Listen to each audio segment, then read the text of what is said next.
الحمدللہ نحمدہ ونصلی علی رسولہ الکریم رب اشرح لی صدری ویسر لی امری واحلل عقدۃ من لسانی یفقہوا قولی۔ اس سے پچھلی آیتوں میں اللہ اور رسول کی اطاعت پر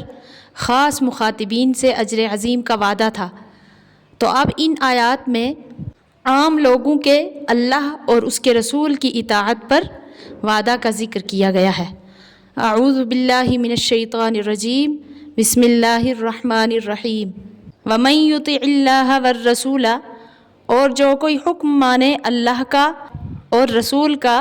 فَأُولَٰئِكَ مَعَ الَّذِينَ أَنْعَمَ اللَّهُ عَلَيْهِمْ، پس وہ ان کے ساتھ ہیں جن پر اللہ نے انعام کیا، من النبیین، نبیوں میں سے، والصدیقین، اور سچے لوگوں میں سے، والشہداء، اور شہیدوں میں سے، والصالحین، اور نیک بختوں میں سے، وحسن اولئک رفیقا، اور اچھی ہے ان کی رفاقت، یعنی جو لوگ ان تمام چیزوں پر عمل کریں جن کے کرنے کا حکم اللہ تعالیٰ نے اور اس کے رسول صلی اللہ علیہ وسلم نے دیا ہے، اور ان تمام چیزوں سے پرہیز کریں جن کے کرنے سے اللہ تعالیٰ اور اس کے رسول صلی اللہ علیہ وسلم نے منع فرمایا ہے، تو ایسے لوگ ان حضرات کے ساتھ ہوں گے جو اللہ تعالیٰ کے نزدیک سب سے زیادہ معزز اور مقبول ہیں،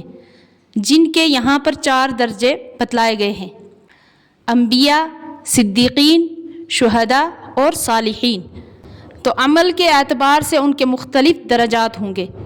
اول درجہ کے لوگوں کو اللہ تعالیٰ انبیاء علیہم السلام کے ساتھ جنت کے مقامات عالیہ میں جگہ عطا فرمائیں گے،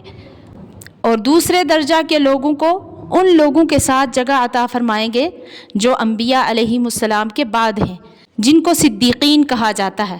یعنی وہ اکابر صحابہ جنہوں نے بغیر کسی جھجک اور مخالفت کے اول ہی ایمان قبول کر لیا، جیسے کہ حضرت ابوبکر صدیق رضی اللہ عنہ ہیں۔ پھر تیسرے درجہ کے حضرات شہداء کے ساتھ ہوں گے۔ شہداء وہ لوگ ہیں جنہوں نے اللہ کی راہ میں اپنی جان اور مال قربان کر دیا۔ پھر چوتھے درجہ کے حضرات صلحاء کے ساتھ ہوں گے، اور صلحاء وہ لوگ ہیں جو اپنے ظاہر اور باطن میں اعمال صالحہ کے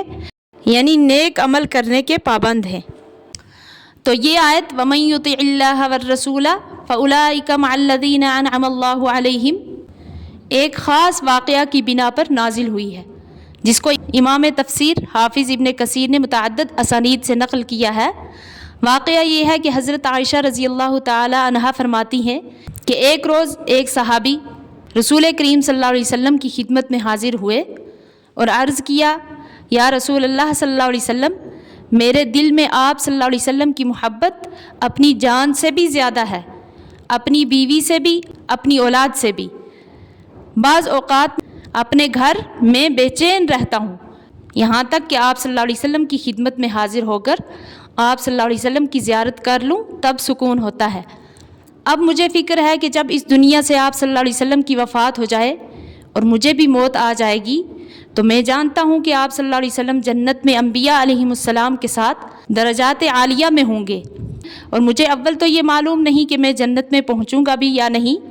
اگر پہنچ بھی گیا تو میرا درجہ آپ سے بہت نیچے ہوگا، میں وہاں آپ کی زیارت نہ کر سکوں گا، تو مجھے کیسے صبر آئے گا۔ حضرت صلی اللہ علیہ وسلم نے ان کا کلام سن کر کچھ جواب نہ دیا، یہاں تک کہ یہ آیت نازل ہو گئی، وَمَن يُطِعِ اللَّهَ وَالرَّسُولَ فَأُولَٰئِكَ مَعَ الَّذِينَ أَنْعَمَ اللَّهُ عَلَيْهِمْ مِنَ النَّبِيِّينَ وَالصِّدِّيقِينَ وَالشُّهَدَاءِ وَالصَّالِحِينَ۔ تو اس وقت حضرت صلی اللہ علیہ وسلم نے ان کو بشارت سنا دی کہ اطاعت گزاروں کو جنت میں انبیاء علیہم السلام اور صدیقین اور شہداء اور صالحین کے ساتھ ملاقات کا موقع ملتا رہے گا۔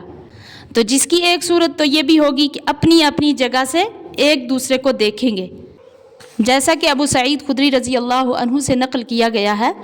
کہ رسول اللہ صلی اللہ علیہ وسلم نے فرمایا کہ اہل جنت اپنی کھڑکیوں میں اپنے سے اوپر کے طبقات والوں کو دیکھیں گے،